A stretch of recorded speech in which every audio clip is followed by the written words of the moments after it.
కొయ్యన పర్లేదు.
మాడుగుల నియోజకవర్గంలోని దేవరాపల్లి మండలంలోని స్థానిక ఎమ్మెల్యే బండారు సత్యనారాయణమూర్తి ఇచ్చినటువంటి హామీలన్నీ కూడా ఈరోజు సక్రమంగా నెరవేరేటువంటి పరిస్థితి లేదు.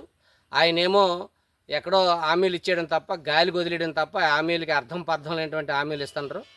ఇక్కడ వాలాబు రోడ్డు ఏదైతే ఉందో ఇది కోనం వరకు 6,30,00,000 రూపాయలు మంజూరు అయ్యాయి. ఈ రోడ్ని మేము యుద్ధ ప్రాతిపదిక మీద చేస్తాం అని చెప్పారు. అసెంబ్లీలో పవన్ కళ్యాణ్ సాక్షిగా చెప్పినటువంటి మాట ఇది. ఈ హామీ 6 నెలలు అవుతుంది. ఈ రోజు వరకు ఈ రోడ్డుకి గతి లేదు. దీంతోపాటు వీరభద్రపేట రోడ్డుకి చింతలపూడి పంచాయతీలోని ₹1,00,00,000తోని దానికి ఎర్త్ వర్క్ చేశారు. ఈ రోజు వరకు రోడ్డు పూర్తి చేయలేదు. అదేవిధంగా కాశీపురం నుంచి గవర్వరం వరకు వేసేటువంటి డబల్ రోడ్డు వేస్తామని చెప్పారు. దానికి తారు లేదని చెప్పేసి రోడ్డు వేయడం ఆగిపోయిందని చెప్తున్నారు. ప్రజలు నవ్వుతూ ఉన్నారు ఇటువంటి మాటలకి, ఎమ్మెల్యే చెప్పినటువంటి మాటలకి. కాబట్టి ఇది ఎమ్మెల్యే గారు ఆలోచన చేయాలి. దీంతో పాటు అక్కడ మామిడిపల్లి నుంచి అలమండెళ్ళే రోడ్డు కూడా చాలా అధ్వానంగా ఉంది. ఆ రోడ్డు ఎర్త్ వర్క్ చేశారు. ఆ రోడ్డు కూడా అలాగే ఆగిపోయింది.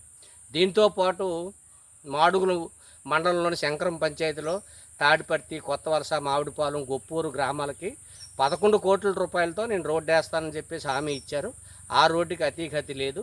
తాటిపర్తి దగ్గర ఒక బ్రిడ్జి కట్టాలి, కొత్తవలస దగ్గర ఒక బ్రిడ్జి కట్టి మీ గిరిజనుల కష్టాలు తీరుస్తామని చెప్పారు. దానికి కూడా గతి లేనటువంటి పరిస్థితి రోజు. దీంతోపాటు కోనం ఇప్పుడు మా రైవాడ్ రిజర్వేర్ ఏదైతే ఉందో రైవాడ్ రిజర్వేర్కి 316 కోట్ల రూపాయలతోని మేము దీన్ని అభివృద్ధి చేస్తాను, ప్రపంచ బ్యాంక్ నిధులు తెస్తానని చెప్పారు రైతులకి. ఈ రోజు వరకు ₹1 కూడా దాని మీద తేలేకపోయారు. దీంతోపాటు ఇక్కడ మా సీడికాడ మండలంలోని అక్కడ ఏదో కంపెనీ తీసుకొస్తాం, సోలార్ కంపెనీ అని చెప్తా ఉన్నారు. అదేవిధంగా ఇక్కడ MEMS కంపెనీ గుండుపాలన తెస్తామని చెప్తున్నారు. అక్కడ SEZల కోసం ఆర్లీ ఆ ఏరియాలో భూములు తీసుకుంటామని చెప్తున్నారు. రైతులతో మాట్లాడరు, రైతులతో చర్చించరు, గ్రామ సభలు జరపరు, ఏ సమస్యని పట్టించుకోకుండా మేము కంపెనీలు తెస్తాను, CPM వాళ్ళు అడ్డేస్తున్నారు, ఇది కరెక్ట్ కాదు, ఇది అభివృద్ధికి ఆటంకం అని చెప్పుకొని తిరుగుతుండే ఆయన పెద్ద వయసు కలిగినటువంటి ఎమ్మెల్యే, వయసులో పెద్ద ఆయన పట్ల గౌరవం ఉంది. ఆ గౌరవాన్ని పాడు చేసుకోవద్దు. మీరు ఇచ్చినటువంటి హామీలు ఏదైతే ఉన్నాయో ఆ హామీలన్నీ అమలు చేయండి. ఖచ్చితంగా ఈ రోడ్లన్నీ వేయండి. గిరిజనులు, పేదలు ఉన్నటువంటి ప్రాంతాలు ఇవి. ఇట్లా సమస్యలు పరిష్కారం చేసి మీరు ఇది నిరూపించుకుంటే మీకు మనుగడ ఉంటుంది, లేదంటే మీకు మనుగడ ఉండదని చెప్పేసి ఎక్కడ పడితే అక్కడ తప్పుడు మాట్లాడొద్దు CPM మీద. అదేవిధంగా ఇచ్చినటువంటి హామీలు నెరవేర్చండి అని చెప్పేసి మేము CPM పార్టీగా డిమాండ్ చేస్తాము.